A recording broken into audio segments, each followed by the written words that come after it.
Que nos encontramos con la serie Los Patriarcas de Israel. Llevamos 25 conferencias de esta serie y hoy vamos a tratar el tema de la muerte de Abraham. Les voy a pedir que abran su Biblia en Génesis capítulo 25. Génesis capítulo 25.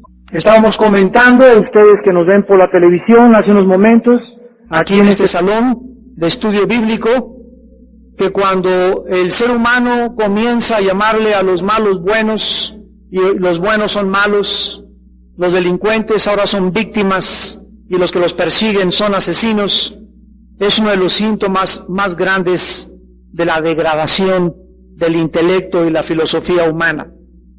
En Isaías 5 el profeta hace muchos años dijo: ay de aquellos que a lo bueno le llaman malo, a lo malo bueno, a lo dulce amargo y a lo amargo dulce.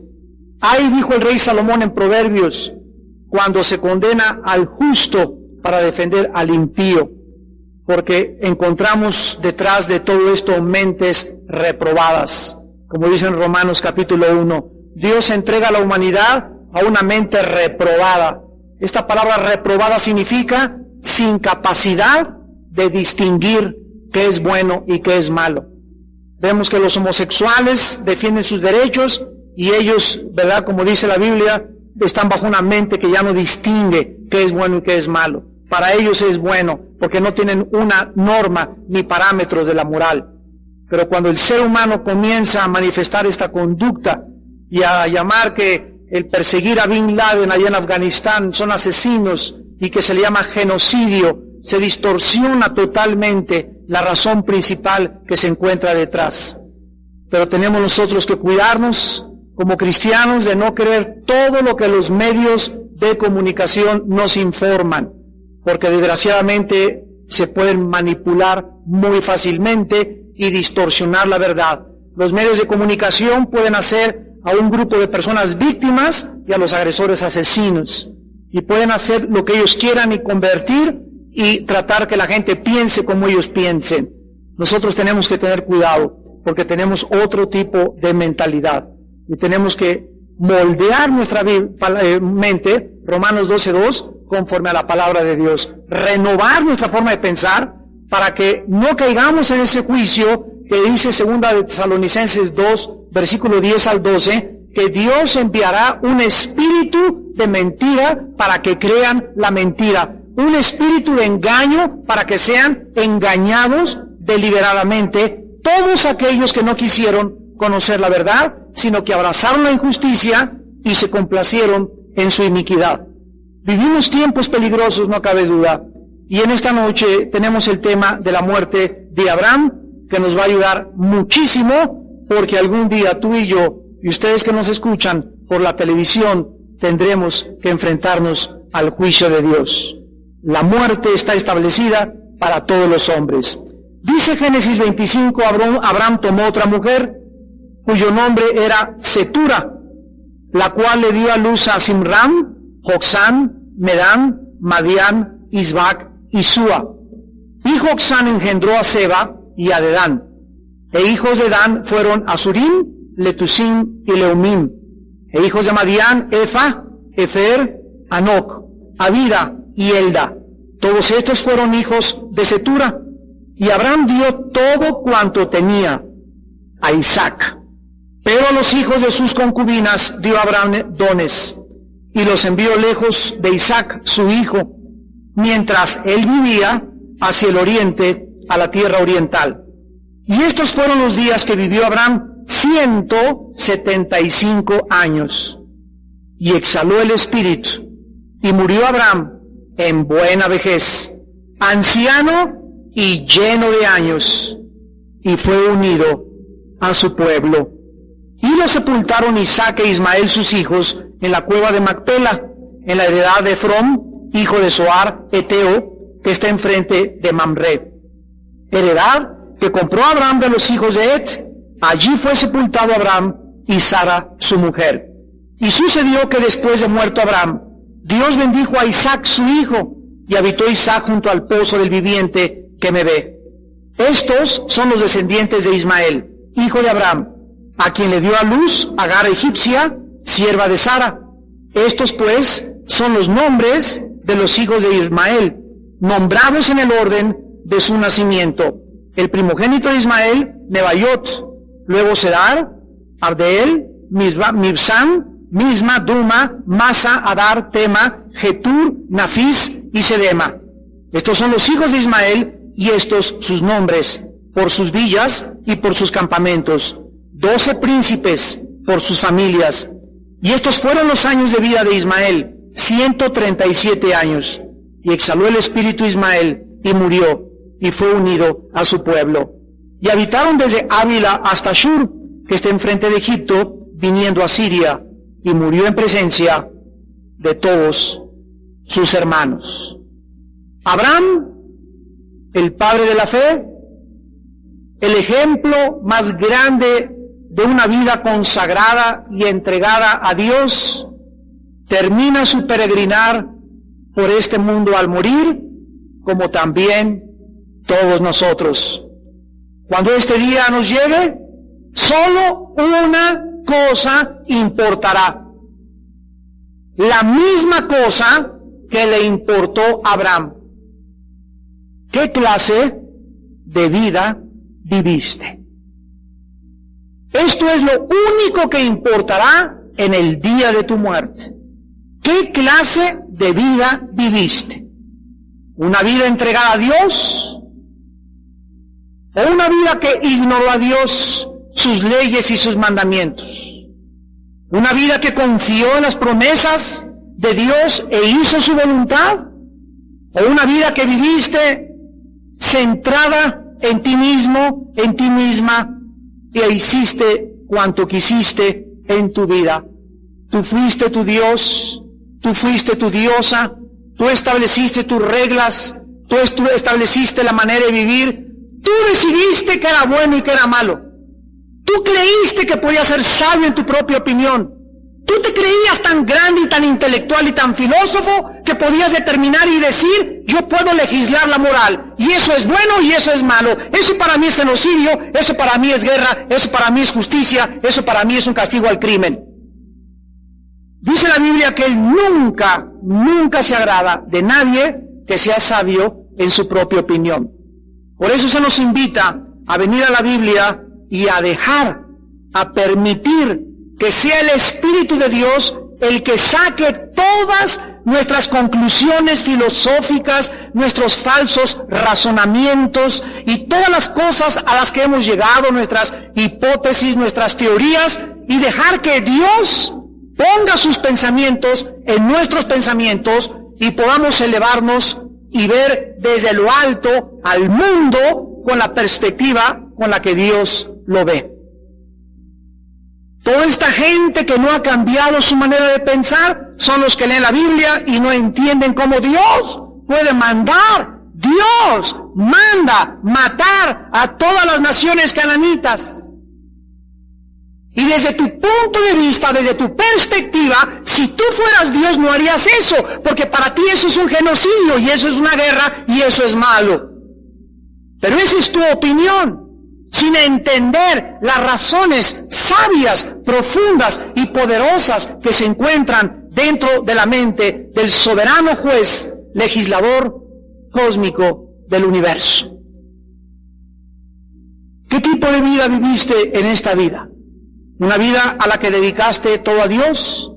¿Le dedicaste tu salud, tus dones, tu dinero, tus habilidades, tus obras? Solo eso contará si hoy mueres en la noche. Si hoy tiembla en la noche y te cae el techo de tu casa en la cabeza. Si vas en el carro y te estrellas y mueres accidentalmente. Y nadie sabe a la hora que ha de morir. En ese momento, todas estas preguntas vendrán a tu corazón. Porque de ahí en adelante tendrás tú que contestarle a Dios, ¿qué hiciste con tu vida? Por eso dice 1 Corintios 15:58, amados míos, estad firmes y constantes, sabiendo que vuestra obra en el Señor no es en vano. No es en vano la santidad que tomaste esta mañana al tratar a esa muchacha. No es en vano los pensamientos santos con los cuales luchaste para que se impusiera la luz del Espíritu Santo en contra de los pensamientos de Satanás de anoche. No fue en vano que ayer no hayas aceptado esa mordida de miles de pesos por mantener tu integridad y tu honestidad delante de Dios. No es en vano que hayas negado irte con ese muchacho y hayas perdido aparentemente una grande oportunidad simplemente porque ese muchacho lo único que quería era tu cuerpo. No es en vano que le hayas dicho, no quiero salir contigo. No es en vano. El día de tu muerte recordarás que valió la pena. Todas las decisiones que en la vida hemos tomado, todos los pensamientos que hemos rechazado, todas las acciones, un vaso de agua que hayamos dado en el nombre de Jesús, el día de Cristo, veremos que no fue en vano. Este pasaje que estamos estudiando en Génesis 25 cubre un periodo aproximado de 30 años, desde el tiempo del matrimonio de Isaac y Rebeca hasta la muerte de Abraham.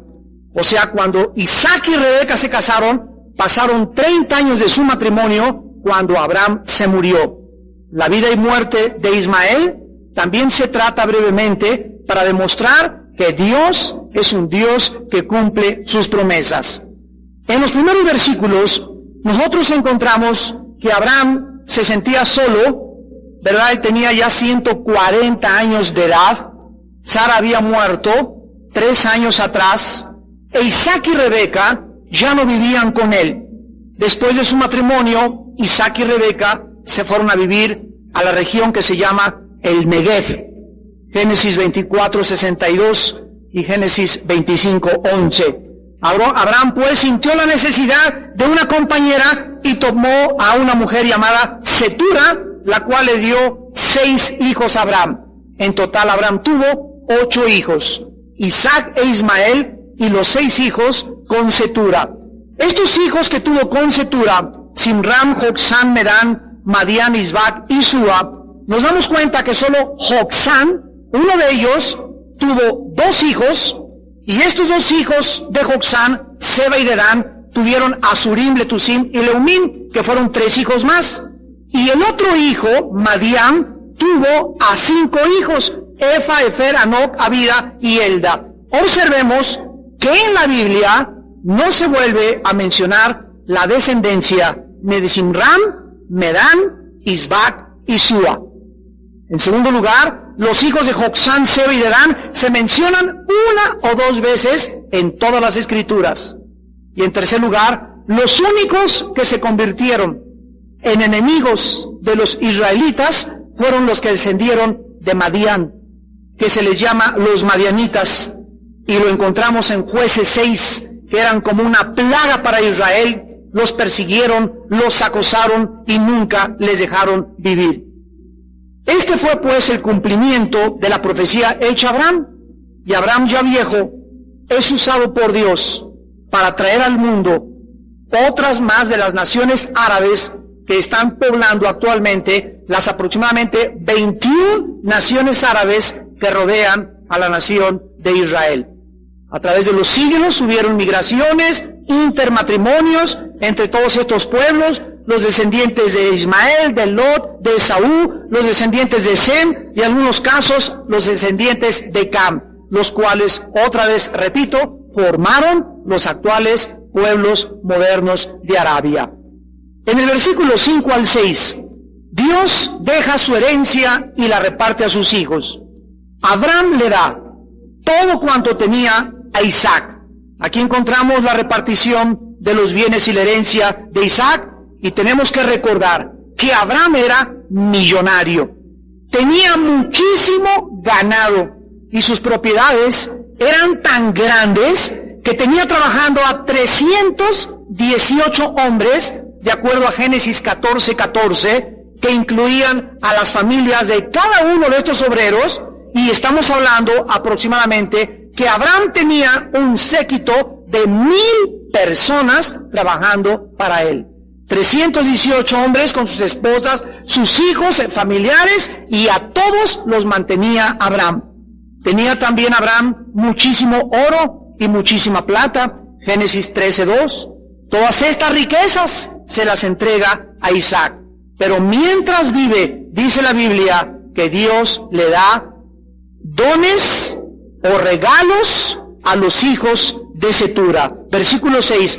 Pero a los hijos de sus concubinas, vemos que Cetura no fue esposa como Sara de Abraham, sino que en aquel tiempo los patriarcas, hasta que Dios le entregó la ley a Moisés, podían tener amigas y podían tener mujeres y podían tener relaciones sin que representara esa la ayuda idónea o la esposa que Dios tenía para ellos. Y la prueba está, repito, como lo vimos, que ninguno de los hijos que tuvo con Cetura se constituyó en una nación de bendición. Y Abraham sabía perfectamente bien que en el día de su muerte había hijos que eran bastardos y había hijos que eran herederos, hijos que no eran cristianos e hijos que eran cristianos. Y tú cuando te mueras y yo cuando me muera, tenemos que tener conciencia de esto. No dejes tu herencia a muchachos y a muchachas que son paganos filisteos y que están esperando que se muera el viejo para que les repartas la herencia. Este es un principio muy importante en la palabra de Dios. Todas estas riquezas se las da a Isaac, pero a los otros les da aquí una casita, les dio dones, les repartió regalos, pero el 80% de sus riquezas se las entregó a su hijo Isaac. Vemos que hasta el momento de su muerte, Abraham es una persona responsable, porque tuvo cuidado de repartir su herencia para que sus hijos no se pelearan. Miren ustedes lo que hace Abraham en el versículo 6. Los hijos de sus concubinas les dio regalos, dones, y dice, los envió lejos de Isaac, su hijo, mientras él vivía hacia el oriente. Él lo prevé y manda a los hijos, les dice, te doy esta casa ya, vete allá a vivir a Arizona, vete tú a Texas, y a Isaac lo manda a lo más lejos, porque Abraham prevía perfectamente bien la envidia que tendrían sus hermanos. Entonces les dijo, ¿quieren que les dé casa? ¿Quieren eso? Se me van con una condición allá. Esta es la cláusula para la herencia, se me van lejísimos de Isaac. Abraham quería rodear a Isaac de toda la protección necesaria para que él pudiera crecer y continuar con la línea y el testimonio que Dios le había encargado que él tuviera. Abraham maneja sus propiedades y sus riquezas como algo que Dios le había confiado para administrar, y se las deja a su hijo que era creyente. Dice Deuteronomio 14, 22 y 23. Indefectiblemente diezmarás todo el producto del grano que rindiere tu campo cada año, y comerás delante de Jehová tu Dios en el lugar para poner allí su nombre, el diezmo de tu grano, de tu vino, de tu aceite, las primicias de tus manadas y de tus ganados, para que aprendas a temer a Jehová tu Dios todos los días. ¿Cómo demostramos que tenemos temor de Dios? Dándole a Dios lo que Dios nos pide, porque lo que le damos demuestra lo que nosotros pensamos de Dios. En Ezequiel capítulo 44, versículo 30, el profeta escribe estas palabras. Y las primicias de todos los primeros frutos, de todo y toda ofrenda, de todo lo que se presente, de todas vuestras ofrendas, será de los sacerdotes. Asimismo, daréis al sacerdote las primicias de todas vuestras masas, para que repose la bendición en tu casa. De acuerdo a la Biblia, no hay manera de que mi casa sea bendecida materialmente mientras yo en mi casa amontone y guarde más de lo que Dios me ha dado. Por el momento en que yo comienzo a soltarle a Dios, Señor, esto es tuyo, y esto es tuyo, y esto es tuyo, abro otra puerta en mi casa para que lluevan las bendiciones materiales. Dice 2 Corintios 9, poderoso es Dios para hacer que abunde en ustedes toda buena obra, para que teniendo en todas las cosas, podáis dar en abundancia a su obra. Vemos pues que Abraham fue un administrador fiel, un administrador que supo hasta el final de su vida administrar lo que nada era de él, lo que Dios le había dejado temporalmente. En los versículos del 7 al 10, vemos 4 hechos significativos acerca de la muerte de Abraham. En primer lugar, dice la Biblia que Abraham vivió 175 años, porque Dios se lo había prometido. Dice en Génesis 15, versículo 15, y tú vendrás a tus padres en paz y serás sepultado en buena vejez. Miren ustedes, amados santos, lo que el Dios de la Biblia nos está diciendo en esta noche, que es su voluntad que si tú y yo llegamos a una edad avanzada, a ser viejitos, 80, 85, 90, no sé la edad que todavía nos pueda Dios conceder para vivir, es la voluntad de Dios que lleguemos contentos a esa edad, satisfechos, plenamente seguros, llenos de esperanza, sonriéndole a la vida, sabiendo que nos está esperando una corona, que se nos va a entregar un nuevo cuerpo, no una máscara, un nuevo cuerpo rejuvenecido, ¿verdad? Esa coladera que tuvimos ahí y la vamos a echar ahí en el pozo, y el cuerpo que tuvimos todo arrugado y todo desaparecerá, no tendremos arrugas jamás, tendremos un aspecto juvenil toda la eternidad. Y esto es lo que Dios quiere que nosotros entendamos. Dice la Biblia en el versículo 8 de Génesis 25 que Abraham murió en buena vejez. Y esa frase, buena vejez, implica que cuando Abraham murió satisfecho, murió realizado, murió completo. Dicen que el más grande valle de tesoros en el mundo no es una mina de oro y plata, sino un cementerio. ¿Por qué? Porque los cementerios están llenos de personas que no usaron sus dones, personas que se murieron y enterraron sus talentos, personas que tuvieron la oportunidad en su vida de usar el dinero y creyeron que se lo iban a llevar a la tumba y lo dejaron todo en la tierra. Los cementerios están llenos de gente que mataron su potencial dentro de esta vida. ¿Y sabes algo? Dios quiere que cuando nos vayamos no nos llevemos nada, que hayamos vivido con pasión, con intensidad, que hayamos cumplido nuestra visión, la causa por la cual Él nos trajo a este mundo, que podamos en esta vida aprovechar cada instante, cada minuto de todos los tiempos que pasan para vivir para su gloria eterna. Es lo que dice Efesios, redimir el tiempo porque los días son malos. No seáis insensatos, sino entendidos de cuál sea la buena voluntad para vuestra vida. Dios quiere que cuando nos vayamos hayamos dejado todo aquí en esta tierra y que no nos llevemos nada allá, que no te entierren con tus dones que enterraste, que no te entierren con el potencial que nunca desarrollaste, que no te entierren con la mitad de tus herencias que se le dejaste a tus hijos para que se lo gastaran y vivieran perdidamente. Eso es lo que Dios quiere que nosotros entendamos, que hasta inclusive lo de la muerte, seamos buenos administradores. Dice el versículo 8 que murió lleno de años. Y esta palabra es en el hebreo sabea, que significa satisfecho, realizado, completo. Abraham fue un hombre que jamás se puede llamar perfecto, o que nunca cometió pecados, o que nunca le falló a Dios, pero era un hombre que siempre, igual que David, cuando caía, se levantaba. Cuando pecaba, tomaba en serio el pecado.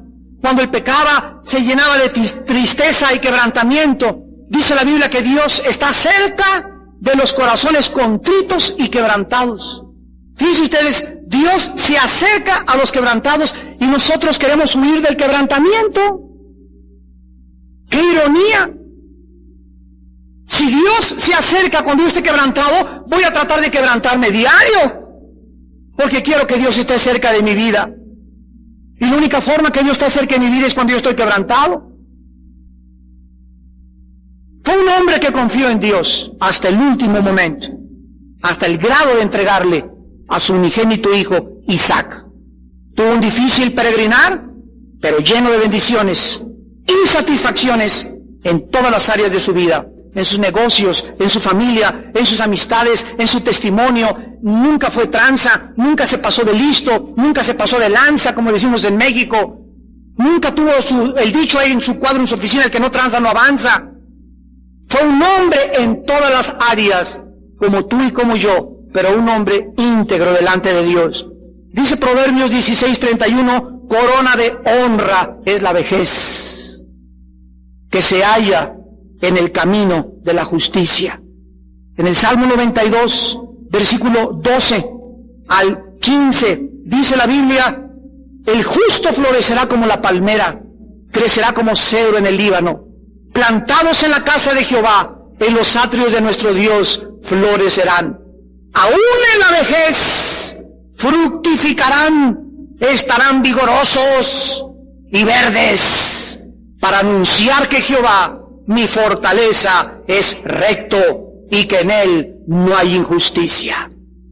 Dios quiere que aún a los 70, 80 años de edad estés verde, no amarillo. Que estés con ganas, con fuerza, que no estés a los 60, 70 años de edad pensando en tu pasado. Ay, pues yo hubiera querido ser como Rambo cuando tenía 40 años de edad. Y ay, cuando estuvo en la revolución. Y ay, y el pasado, y el pasado, y el pasado. Es una característica de muchas personas de edad que viven en el pasado, ¿verdad? Pero cuando llegas a esa edad con Cristo, el pasado está muerto, olvidando lo que queda atrás, extendiéndonos a lo que está adelante. ¿Y ahora qué voy a hacer? Y así, viejito, a ver, ¿a quién le testifico? ¿Y a quién le hablo? Como dice en Tito capítulo 3, las ancianas sean reverentes en su porte, que enseñen a sus hijos. Hay tanto que enseñar todavía a la edad que tengamos. Dios nos puede seguir usando según la perspectiva que nosotros tengamos de la vida.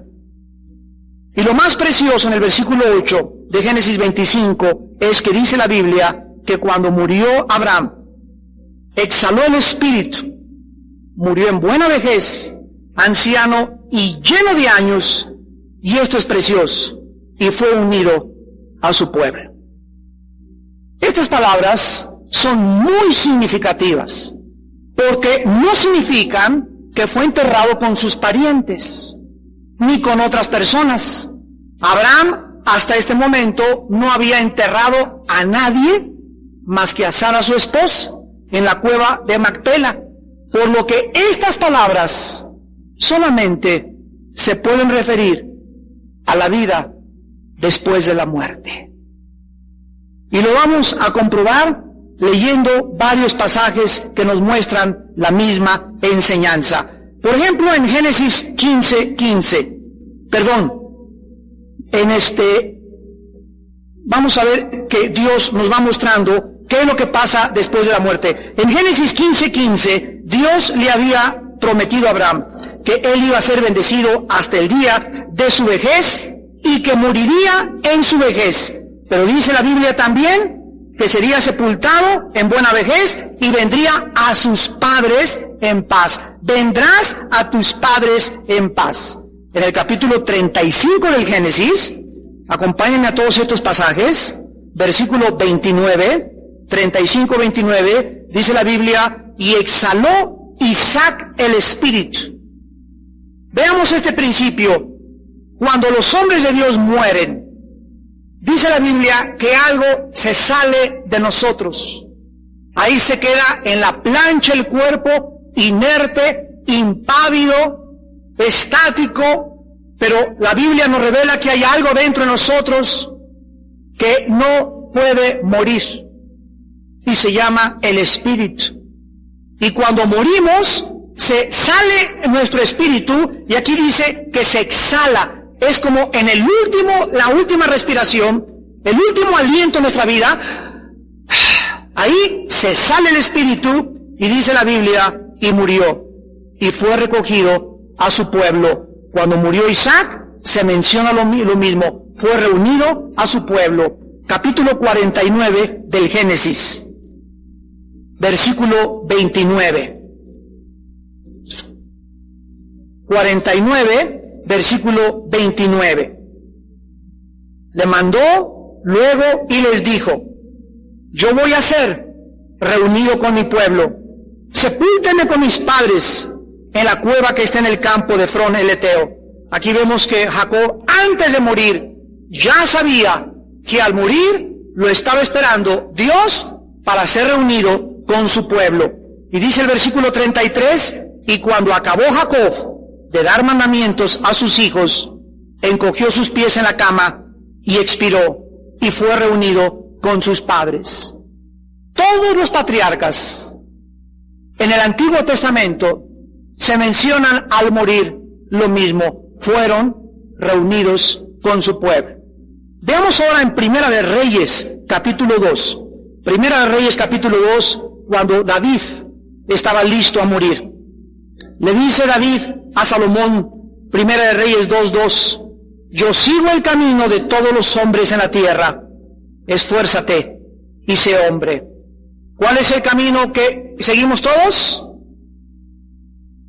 ¿Cuál es? ¿A dónde acaba el camino de tu vida y el de mi vida y el de todos los hombres? ¿Dónde vamos a terminar algún día? En la muerte.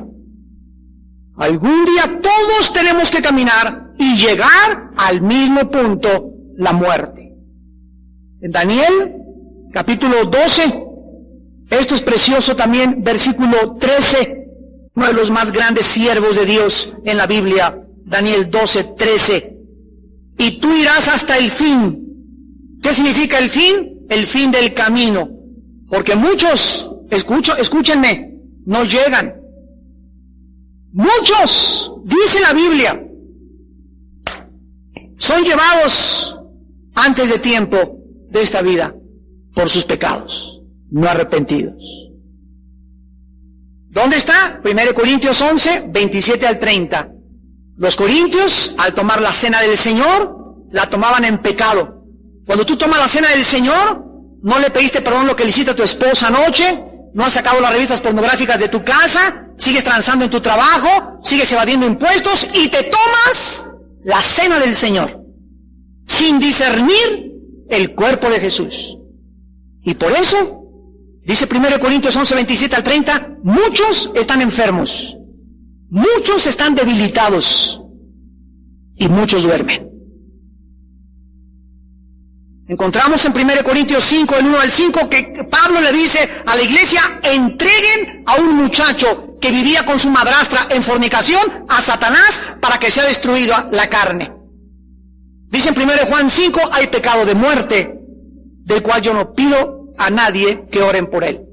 ¿Cuál es este pecado de muerte? 1 Juan 5, es el pecado de 1 Corintios 5, es el pecado de 1 Corintios 11, 27, es el pecado de un cristiano no arrepentido.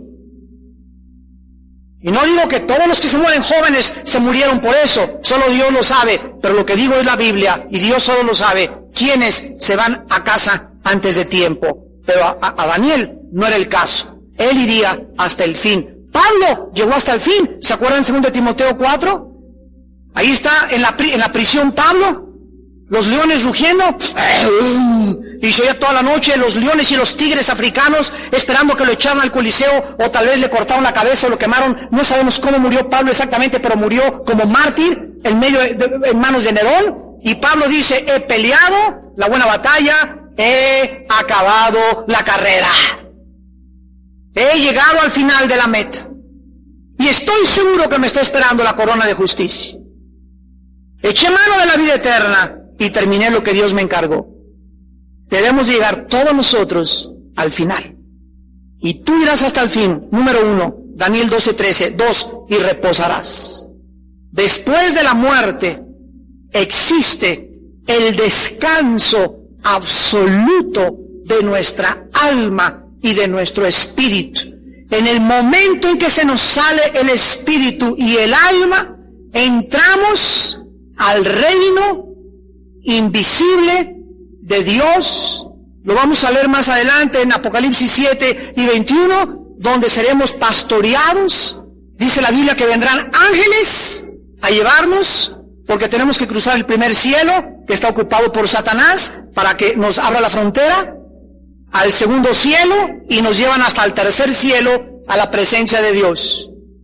En muchos pasajes en la Biblia, Dios abrió los cielos, como cuando Jesús fue bautizado, y los cielos fueron abiertos. ¿Qué significa? Que los cielos están cerrados. ¿Por qué están cerrados? Porque los seres humanos no tenemos la facultad de poder ver aquello que trasciende nuestros 5 sentidos. Pero a Esteban, en Hechos 7, al morir y comenzar a recibir las piedras, Dios le dio una visión, le abrió los cielos y vio a Cristo sentado junto al Padre. Y al ver a Cristo sentado junto al Padre, ¿qué podía decir Esteban? De una vez, túpanme lo más duro que puedan. Murió en paz, y estoy seguro que todos los mártires en los coliseos y los mártires de la iglesia en cualquier época, Dios les concede, antes de morir, una gracia especial de ver al Señor y animarse que vale la pena morir por Cristo. Pero esta gracia Dios no se la concede a los que no viven para Él.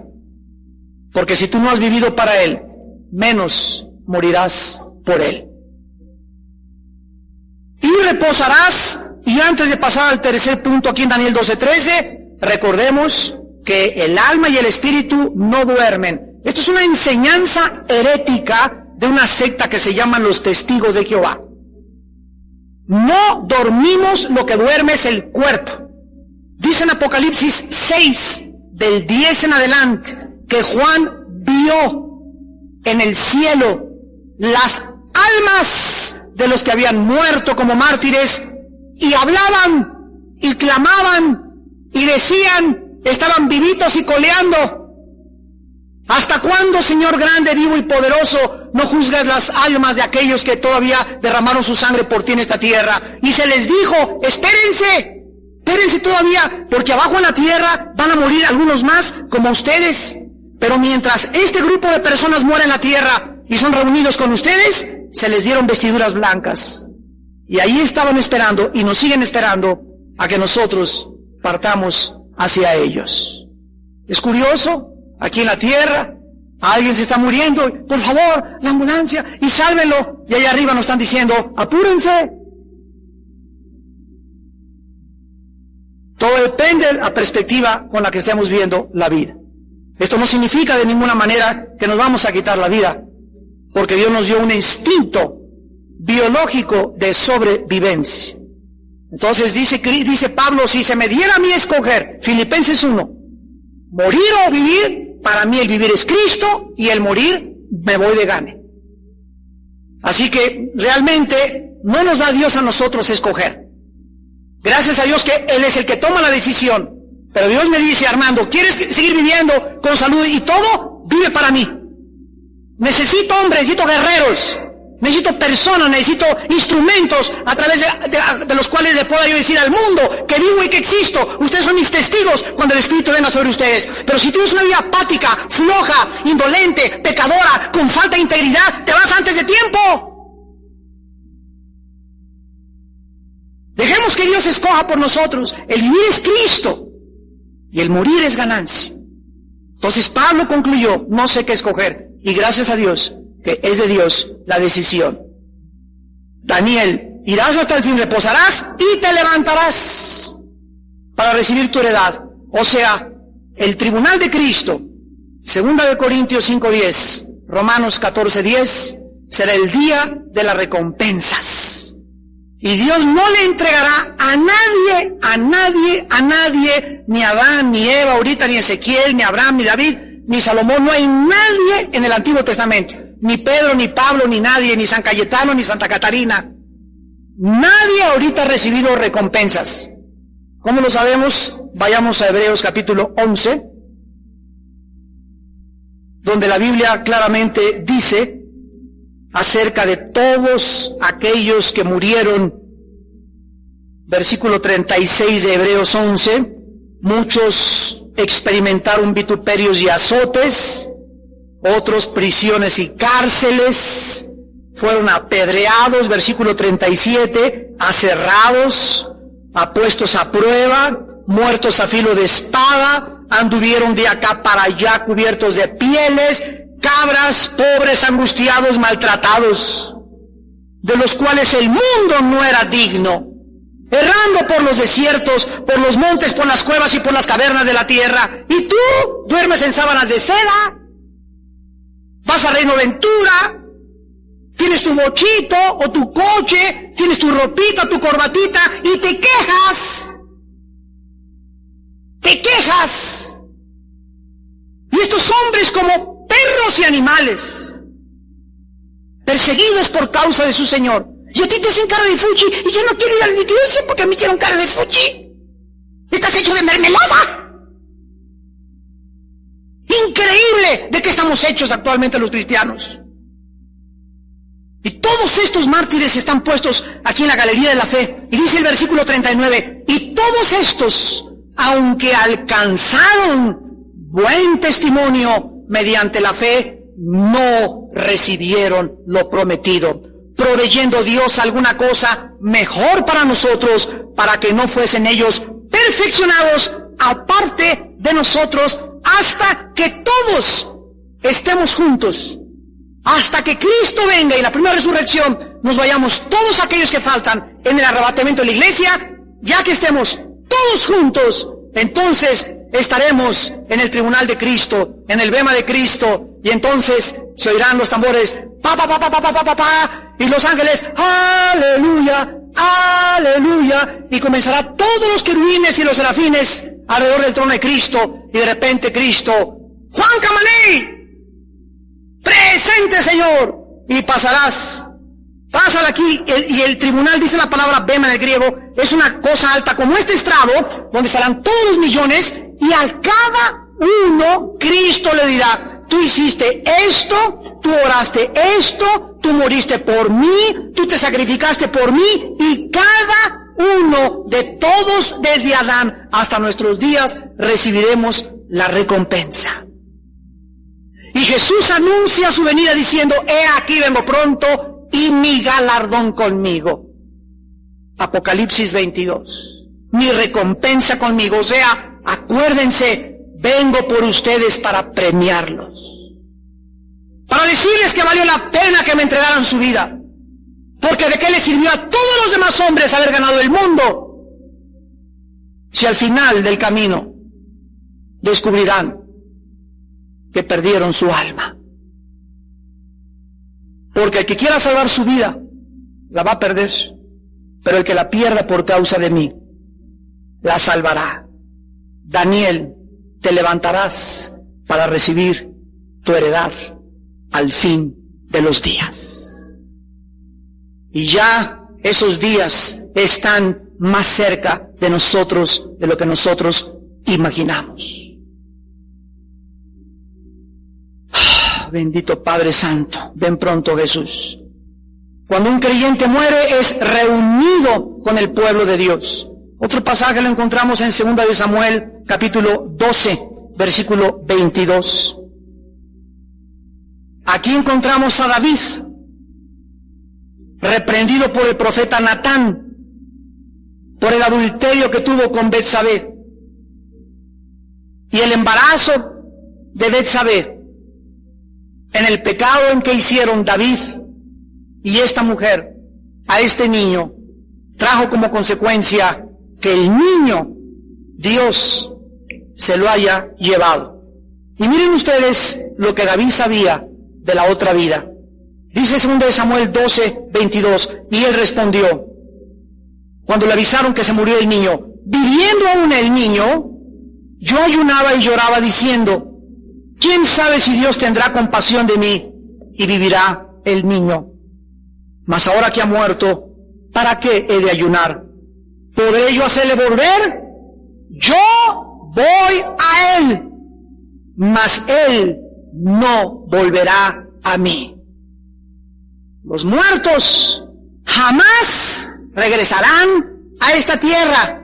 Esa voz que oíste del espíritu de Cuauhtémoc, esa voz que oíste de Juan Diego, esa voz de tu tío, esas voces en las reuniones de mediums y de espiritistas, dice 1 Timoteo 4:1, son espíritus mentirosos, engañadores, tratando de desviar a la gente y hacerle creer que podemos tener contacto y comunicación con los muertos. El día que tú oigas una voz y te diga, soy tu abuelita, o tu tío, o tu papá, o tu mamá, fuiste engañado. Los muertos ya no regresan a nosotros. Nosotros vamos hacia ellos, los que están esperando la resurrección. Job, en el capítulo 19, versículo 25, exclamó esta verdad hace 6,000 años. Job 19, 25. Yo sé que mi Redentor vive, y al fin se levantará sobre el polvo, y después de deshecha esta mi piel, o sea, cuando mi cuerpo se desgaste y me entierren y ya no sirva para nada, en mi carne he de ver a Dios. ¿Qué hizo que Job se mantuviera íntegro? Job le dice a sus amigos, hay un pecado en tu vida, reniega de Dios. Era para que David, cuando se le murió el niño, se amargara. Era para que Abraham, cuando se murió Sara, se amargara. Era para que todos los hombres se desanimaran. Era para que los cristianos en el Coliseo Romano dijeran al César, sí, Cesarito, tú eres el reyecito de los reyecitos, el papucho de papuchos, pero no los mates a los leones. Mis hijos, quiero vivir con mis hijos. No, ellos se entregaron con valor a la muerte porque sabían que Jesús vive.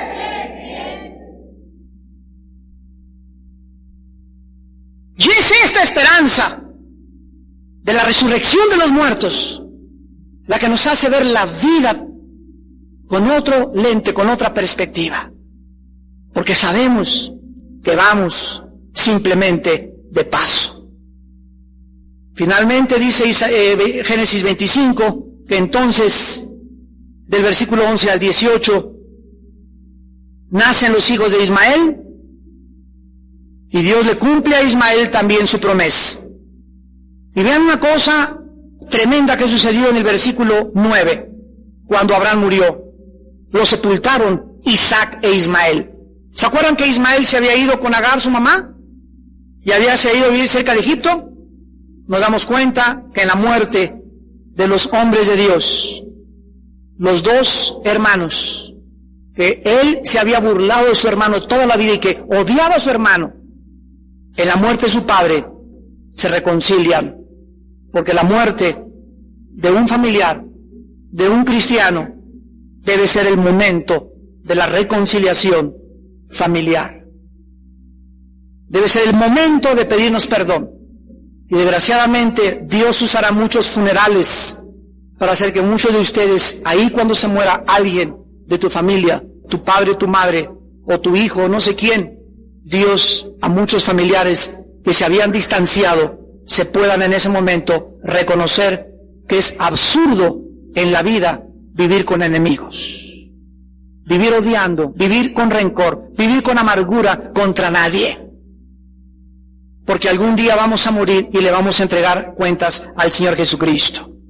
Todos estos creyentes nos han dejado un grande ejemplo a vivir. Debemos vivir creyendo las promesas de Dios en esta vida y la siguiente. Dice Hebreos 11, versículo 10, que Abraham esperaba la ciudad que tiene fundamentos, cuyo arquitecto y constructor es Dios. Dice la Biblia que conforme a la fe murieron todos estos, sin haber recibido lo prometido, sino mirándolo de lejos, y creyéndolo, y saludándolo, y confesando que eran extranjeros y peregrinos sobre esta tierra. Porque los que esto dicen claramente dan a entender que buscan una patria. Pues si hubiesen estado pensando en aquella de donde salieron, ciertamente tenían tiempo de volver. Pero anhelaban una mejor, esto es celestial, por lo cual Dios no se avergüenza de llamarse Dios de ellos, porque les ha preparado una ciudad. Antes de partir al cielo, Jesús les dijo a los discípulos en Juan 14, no se turbe vuestro corazón, ni tengan temor. Si creen en Dios, crean también en mí. En la casa de mi Padre hay muchas moradas, voy a prepararles un lugar, para que donde yo estoy, ustedes también estén. Voy pues a prepararles lugar, no teman pequeña manada, yo he vencido al mundo. En el mundo tendrán aflicción, pero confíen, yo he vencido al mundo. Y nadie jamás nos podrá separar nunca del amor de Dios. Ni espada, ni persecución, ni hambre, ni desnudez, ni lo principal, ni lo porvenir, ni lo invisible, mas en todas las circunstancias que pasemos en la vida, no importa lo que atravesemos, somos más que vencedores. Porque Jesús vive en nuestro corazón. Oremos. En esta noche hay muchos de ustedes que no tienen a Jesús en su corazón. Hay muchos de ustedes que viven sin esperanza, confundidos por el futuro, por las guerras, temerosos de lo que el mundo pueda traernos. Pero hay una voz del cielo que dice: no tengan miedo. Si yo estoy con ustedes, ¿quién contra ustedes? Yo soy su escudo y su fortaleza. Yo soy tu Dios que te esfuerzo y te enseño provechosamente el camino que debes de seguir. Y oí una voz que decía: hecho está. Y vi un cielo nuevo y una tierra nueva, porque el primer cielo y la primera tierra pasaron, y el mar ya no existía más. Y oí una voz del cielo que decía: he aquí el tabernáculo de Dios con los hombres. Él morará con ellos, y ellos serán su pueblo, y Dios mismo estará con ellos como su Dios. Enjugará Dios toda lágrima de los ojos de ellos, y ya no habrá muerte, ni habrá más llanto, ni clamor, ni dolor, porque las primeras cosas pasaron. Y las palabras del que me hablaba me dijo: escribe, porque estas palabras son fieles y verdaderas. Yo soy el alfa y la omega, el principio y el fin. Al que tenga sed, el que esté cansado en esta noche, el que ha buscado en miles de filosofías y religiones y no ha encontrado. Yo soy Jesús, el camino, la verdad y la vida. Yo te puedo dar esta noche, dice el Señor, gratuitamente de la fuente del agua de la vida. Y si tú vences, es porque eres mi hijo y heredarás todas las cosas. Yo seré tu Dios y tú serás mi hijo. En esta noche entrégale tu vida al Hijo de Dios. Asegúrate en esta noche que el día de tu muerte tienes la absoluta certeza de tu salvación, del perdón de tus pecados. No porque te hayas portado bien ni porque te lo hayas merecido, sino porque Dios te ofrece la salvación mediante la sangre que su Hijo derramó en una cruz en nuestro lugar. Y ahí desde tu lugar esta noche, si tú no has arreglado tus cuentas con Dios, arréglalas hoy. No permitas que una noche más pase cuando tal vez esta noche fue la última que Dios te habló. No endurezcas tu corazón hoy que Dios ha preparado tu vida para escucharle. Y te pido que vengas a la cruz. Y las personas en esta noche que quieran invitar a Cristo a su vida por primera vez, o las que no estén seguras y quieran asegurarse, díganle estas palabras. Ahí desde tu lugar, en lo profundo de tu corazón, dile: Señor mío y Dios mío, en esta noche reconozco que tú eres Dios en el cielo y en la tierra, y que enviaste a tu Hijo Jesucristo a morir en una cruz para pagar por mis pecados. Señor Jesucristo, te pido que me laves con tu sangre y me perdones, porque tú pagaste en mi lugar. Te abro mi corazón, Hijo de Dios, para que entres y en este pesebre humilde nazcas en esta noche y seas mi Señor y mi Salvador. Te pido, Padre, que me fortalezcas en los días que me quedan de vida y me des una buena vejez, que pueda llegar al final de mi vida y decir: mi vida fue llena de años. Que llegues satisfecho a tu muerte, que llegues contento y esperanzado de la recompensa que Jesús traerá al día final de nuestra vida. Padre, gracias, porque ahora sé en quién he creído y estoy seguro que por lo que tú hiciste, puedo esta noche dormirme en paz, con tu bendición, dirección y protección, para la gloria de tu Hijo Jesucristo. Amén.